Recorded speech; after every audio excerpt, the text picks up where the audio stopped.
দুখন সাৰ্টিফিকেটে দিব লাগে এখন হল আপনাৰ সেলফ লাৰ্নাৰ যিখন নিজৰ আৰু এখন হৈছে কোঅৰ্ডিনেটৰৰ এখন মই দুখনেই দিছোঁ দুখনেই দিব লাগে কাৰণ তেতিয়া মই ভুল হোৱা নাছিলে যেহেতু দুখনেই দিব লাগিব হয় দুখনেই তাৰপিছত এয়া বিষয়সূচীটো ইম্পৰ্টেণ্ট সূচীপত্ৰ লিখিব আৰু আপুনি কি বিষয় লৈছে বা আপুনি কি বিষয় মানে আপোনাৰ সেমিনাৰ পেপাৰখনত ভৰাইছে এইটো আৰু পইণ্টৰ দুটা এনেকৈ দিব মানে 0.0 সংক্ষিপ্ত সাৰ দিব 0.01 মানে সূচক শব্দ বা 20 শব্দ আপোনালোকে কি শব্দ ব্যৱহাৰ কৰিছে সূচক শব্দ সেইখিনি দিব তাৰপিছত এয়া 1 পইণ্ট ইয়াৰ পৰা মানে আৰম্ভ হৈছে এইটো 1 পইণ্টৰ অৱতাৰণিকা মানে ইয়াত সোমাইছে কি এইটো মানে এইটো দেখিছে প্ৰথম অধ্যায় মানে প্ৰথম অধ্যায়ত আমি কি সোমাইছো এইটো যে দিছে 1.0.1 মানে অধ্যয়নৰ উদ্দেশ্য কি বা এইটো অৱতাৰণিকাতে সোমাইছে পৰিধি পদ্ধতি সম্ভাৱ্য ফলাফল কি পাম আমি সমল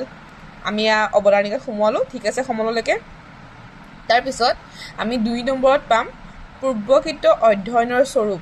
প্ৰথমতে কিবা অধ্যয়ন হৈছিল নেকি বা আমি কোপা কি সহায় পাইছো তেনেকুৱা ধৰণৰ তেতিয়া 3 নম্বৰ অধ্যায় আমাৰ মূল বিষয় আলোচনা আমি ইয়াত কৰিম 3 নম্বৰ অধ্যায়ত আমি কৰিম পৰম্পৰাগত অসমীয়া খাদ্যৰ বৈশিষ্ট্যৰ বিষয়ে আলোচনা পৰম্পৰাগত অসমীয়া খাদ্যৰ প্ৰকাৰ সম্পৰ্কে আলোচনা ঠিক আছে এইটো 3 নম্বৰ অধ্যায়ৰ এই দুটাই বিষয় 4 নম্বৰ অধ্যায়ত এয়া চাওক মই দিছিলো পৰম্পৰাগত অসমীয়া খাদ্যৰ মুখ্য উপকৰণসমূহ ঠিক আছে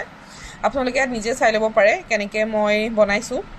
কাৰণ ইমান দীঘলকৈ দিব হলে মোৰ নহব যদি লাগে মই বনাই দিম লং ভিডিঅ'ত আপোনালোকে কমেন্ট কৰিলেহে মই দিম মই কোনো ধৰণৰ সাবস্ক্ৰিপশন বা এনেকুৱা কোনো ধৰণৰ লোৱা নাই এটো মোৰ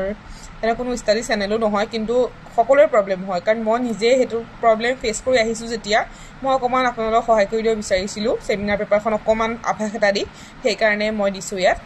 এনেকৈ দেখিছে মই